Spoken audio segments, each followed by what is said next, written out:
abantu benshi bazi yuko umuntu afise amafaranga menshi ategerezwa kuba abayeho neza.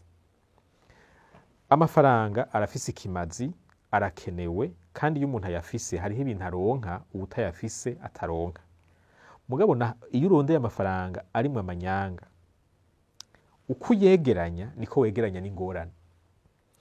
Iyo warenganije abantu, naho worahira muri sentare ukanabivuga ku maradiyo ko bakubeshere utigeze urenganya, wewe n'abo bantu warenganije nta numwe muba mubizi yuko warenganije, kandi ubuzi ko ivyo uriko uravuga atari vyo, kuko ntushobora kubesha umutima wawe. Urashobora kubesha abandi bantu bose, ariko ntushobora kubesha umutima wawe. Nuriya muntu warenganije, naho wosigura gute, ubuzi neza ko wewe abizi ko ivyo uriko uravuga ari ukubesha. Kubaho ubwo buzima nk'ubwo biri mu bintu bituma hariho abantu badasinzira. Hariho abantu bafise ibintu vyinshi mugabo batagira amahoro. Murabona ka gatiro umuntu asinzira iyo afunguye ivyo yakoreye, akaba yaronse luwaye yarishe nyen'inzu, akaryama azi ko ata muntu aza kumurara ku gakanu.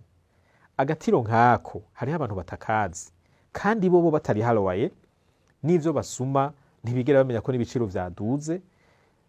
Ntimwibaze ngo amafaranga ngo arahagije kugira ngo umuntu amererwe neza. Amafaranga atera umunezero, atera amahoro, atera umwumvikano n'amafaranga aciye mu kuri.